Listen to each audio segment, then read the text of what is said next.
레위기 20장 1절에서 27절 말씀 교독합니다. 오늘 말씀도 계속해서 거룩하신 하나님을 나의 하나님으로 섬기는 성도가 어떤 삶을 살아야 되는지, 거룩한 삶을 사는 것에 대해서 말씀하고 있습니다. 내가 거룩하니 너희도 거룩하라. 너희는 내 앞에서 거룩한 삶을 살아야 된다. 왜냐하면 내가 거룩하기 때문이다. 그리고 내가 너희를 구별하여 세운 하나님이시다. 그렇게 계속 반복하시면서 하나님을 섬기는 하나님의 백성이 거룩한 삶, 구별된 삶을 살 것을 말하고 있습니다. 거룩이라고 하는 것은 따로 떼어내서 한쪽에 따로 떼어놓은 상태를 거룩이라고 합니다. 그래서 이 거룩은 이쪽과 이쪽이 딱 구별되는 것, 이것을 거룩이라고 합니다. 그래서 하나님께서는 이쪽에 세상 속에 있는 그 하나님의 백성을 따로 떼어서 이쪽에 놔서 구별을 시켜 놓으셨다라고 말씀하십니다. 그러면서 이쪽에 따로 구별해 놓은 것은 나를 본받아서 내가 원하는 삶을 살도록 하기 위해서 하나님 구별하셨다라고 그렇게 말씀하고 있습니다. 어떻게 하면 하나님의 백성으로서 구별된 삶을 살고 또 그 삶을 통해서 하나님을 보여줄 수 있을까요? 첫째는 또 계속해서 말씀하는 것입니다. 사람을 제물로 드리지 말라. 1절에서 8절 말씀에 몰렉이라는 그 이방신을 섬기는 가나안의 그 예배 속에는 자식을 제물로 바치는 것이 있습니다. 근데 그것을 따라하면 안 된다는 거죠. 아무리 그것이 간절하고 더 효과 있어 보이는 것 같이 보여도 자식을 드리는 것은 안 된다. 이스라엘 공동체 안에서 사람을 제물로 드리는 자나 그 제물로 드리는 것을 보고도 못 본 채 하는 사람 둘 다 죄가 있습니다. 그래서 공동체 전체가 사람을 제물로 드리는 것을 지켜나갈 수 있도록 그렇게 말씀하고 있습니다. 왜냐하면 왜 그럴까요? 사람을 제물로 바치는 것은 하나님을 욕되게 하는 것이다. 왜 그것이 욕된 것입니까? 하나님의 형상으로 지음받은 사람을 제물로 바쳐서 하나님께 드린다는 것은 하나님이 도대체 원하시지 않는 것인데 그것은 하나님을 욕되게 하는 것이 되고 있습니다. 가정 공동체를 지켜나가야 한다. 9절에서 21절 말씀에 보면은 가정 공동체를 지켜나가야 된다는 것을 두 가지로 크게 예를 듭니다. 첫째는 어떻게 하면 가정 공동체를 지키는 것이냐? 부모를 공경하는 겁니다. 부모 공경이라고 하는 것은 부모 중심으로 해서 가정 공동체가 유지가 되고, 그리고 공동체 안에 가정이 부모 중심으로 해서 세워져 가야 된다는 거죠. 왜 부모 중심으로 돼야 되냐? 부모의 책임은 하나님의 말씀대로 자녀들을 이끌어줘야 될 책임이 있어요.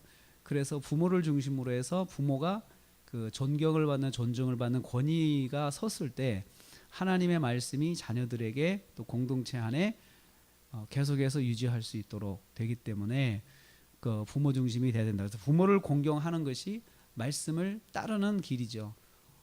부모의 말이 서는 것은 공경해야 되는 거잖아요.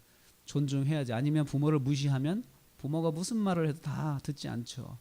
그래서 자녀들이 잘하더라도 노년의 부모를 공경할 줄 알고 부모의 말을 들을 줄 알고 그래야 공동체가 건강하게 유지가 되는데, 그것을 하나님께서 말씀하십니다. 그리고 부모는 존중만 받는 것이 부모의 역할이 아니고 그 존중을 통해서 하나님의 말씀을 이 자녀들이 잘 지켜나갈 수 있도록 계속해서 이끌어주는 역할을 해야 될 책임이 있어서 부모 공경이 꼭 있어야 된다는 거죠. 두 번째는 건전한 성생활, 문란한 성생활을 하는 것은 공동체를 무너뜨리는 것이고, 그것은 곧 하나님의 말씀을 무너뜨리는 것입니다.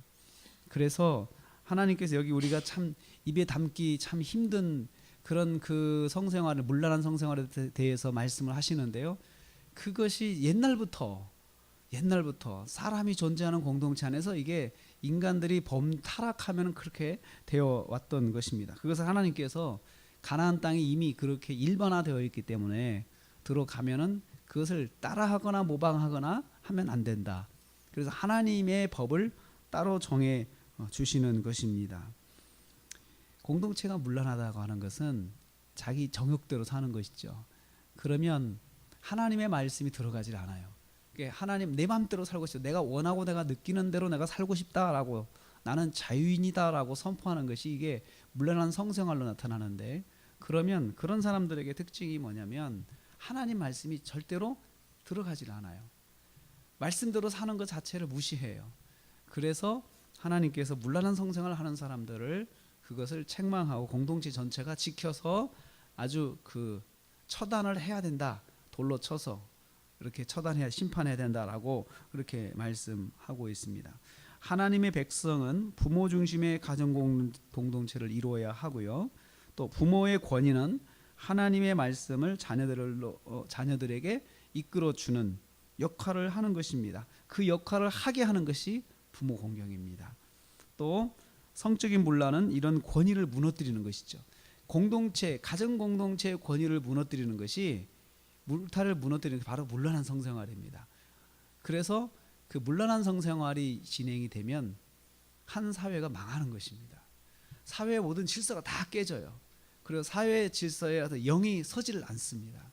그래서 역사적으로 망하는 나라의 특징은 성적인 문란입니다. 로마도 그랬고요, 폼페이도 그렇고, 다 가나안도 이래서 쫓겨나는 것이죠. 땅에서 하나님께서 쫓아내는 것이다라고 말씀하고 있습니다. 하나님과의 관계가 끊어지면 문란한 성생활로 이어져요. 그래서 이 사회 자체가 하나님이 없는 사회, 무신론의 사회가 되게 되는 것입니다.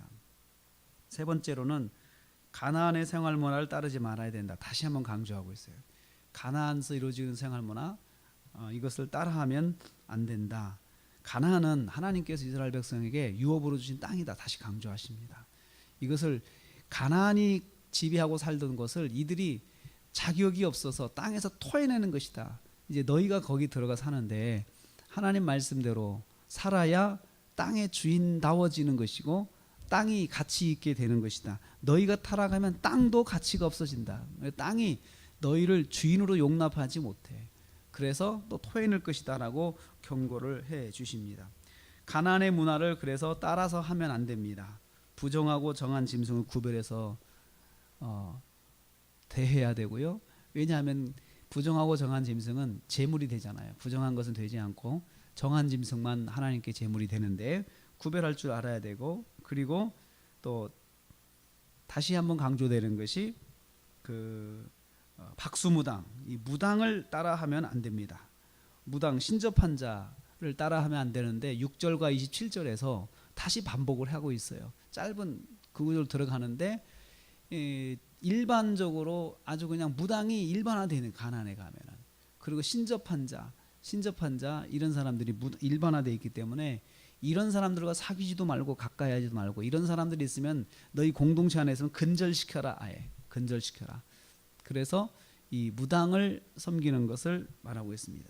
그 무당한테 가서 뭘 물어보고 하는 것을 우리 예수 믿는 사람들도 오늘날도 보면 아주 쉽게 생각합니다.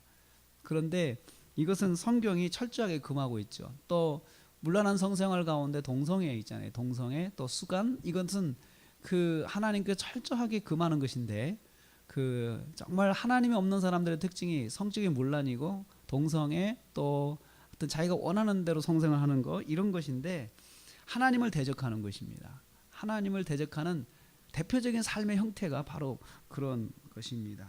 그리고 무당 쫓아가는 것은 이건 하나님을 대적하는 거예요. 이것은 영적인 그 간음이에요. 그래서 하나님께서 철저하게 이런 사람들을 공동체 안에서 또 심판을 해야 된다라고 말씀하고 있습니다. 이렇게 살아서 내가 거룩하니 너희도 거룩하고 내가 거룩한 것을 이런 삶을 통해서 보여주라, 이렇게 말씀하고 있습니다. 이스라엘 백성은 하나님 백성으로서 거룩한 생활을 통해서 하나님을 보여주는 사람들이 이스라엘 백성입니다. 그래서 모델이라고 합니다. 하나님의 거룩을 보여주는 모델. 마찬가지로 우리 성도도 오늘날 하나님을 보여주는 모델로 살고 있습니다. 이 땅에서 우리가 못 살면, 우리가 말씀대로 살지 않으면 하나님의 영광이 가려져요. 참 그렇게 사람들은 또 본능적으로 연결해요. 교회 다니는 사람이 그랬대, 이러면서 나 한 사람을 욕하는 게 아니고 교회 전체를 욕되게 하고, 또 그걸 통해서 하나님을 또 욕되게 하는 이런 것이 그냥 자연스럽게 연결이 되는 것이 나 한 사람은 하나님을 보여주는 모델이기 때문에 그렇습니다. 오늘 하루도 우리가 살면서 모델로 삽니다. 하나님을 보여주는 모델, 하나님이 거룩하심을 보여주는 모델. 모델이 잘 서면 제품이 잘 팔리죠. 우리가 모델이 못 되면, 모델이 만약에 흠집이 생기면 다 바로 계약 해지를 합니다. 그래서 그 상품이 이제 손상이 되니까 우리가 흠이 있으면 하나님의 거룩의 영광이 가려집니다. 그래서 오늘 하루 모델로 살면서 우리가 하나님을 잘 보여주는 모델, 이것을 오늘 성경에 말씀한 것처럼 하나님께서 원하시는 삶을 살아서 거룩한 모델로 살아 승리하시기를 주님의 이름으로 축복합니다.